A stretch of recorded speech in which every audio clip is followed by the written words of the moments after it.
Peter Davison's choice.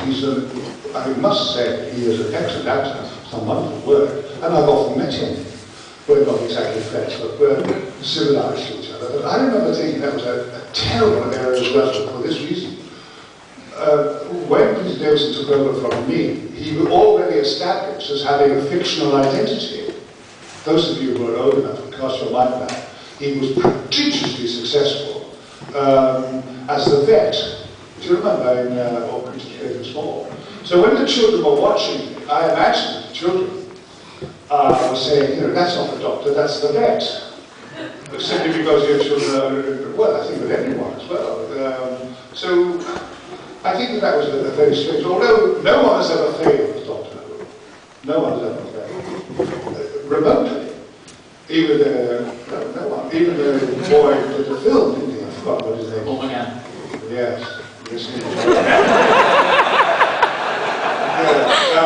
So, you know, although it's been so important to me, you know, people say, do you miss doing Doctor Who? In a sense, because of the devotion of fans like you who are here today, I have never stopped being Doctor Who because, and the fans don't want me to stop being Doctor Who. And when I go on the stage, as I do occasionally, I realise, whatever I'm doing, or whatever, that people want me to do it in the style of Doctor Who, which is, you know, my silly style of Doctor Who, which means that when I played Sherlock Holmes in Ireland, it caused an absolute sensation. Of course it did, you know, because, first of all, Sherlock Holmes never wore a long scarf.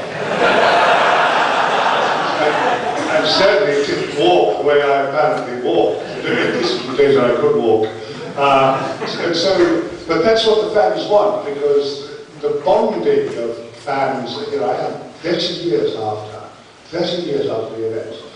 Most of you here weren't even born 30 years ago, were you? Is there anyone here over 30? I don't know now, rubbish. You're just having, you're teasing me.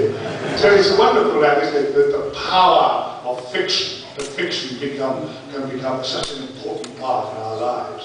The fantasy world, you know, like a fantasy world of literature, of television, films, of stamps, whatever it is you're interested in. And for some people, the fantasy, by fantasy I mean unprovable word, perhaps of religion even.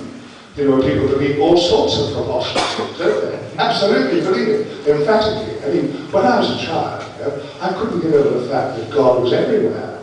I just couldn't get over it. That's why Roman Catholics in my generation are often very uptight.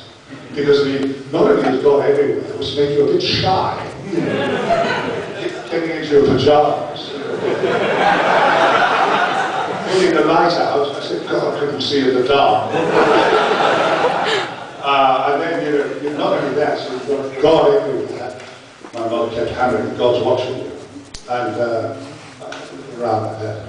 No story. But anyway, not only that, but we had a guardian angel on your right shoulder. That's the Roman Catholic doctrine from years ago. So what, with God seeing you everywhere, trying to get your pajamas on modestly, or not to make too much noise in the bathroom, whatever it is, it's simply terrifying, because it makes you so nervous, you know? And so going to do a poo was an absolute nightmare. Well into my 30s. I stopped sitting on my mother's knee, because I mean, I was doing that till in my 30s. She had tremendous thighs. But that's, those sort of things, anything. And they're all, in a sense, escape routes, you know. What pleases us and makes us laugh or makes us weep, like the music we listen to, or when we gather together. What is so lovely about being a fan, everyone's a fan of something, is that we love being all together for the same reason. Rather, I think that may be more important.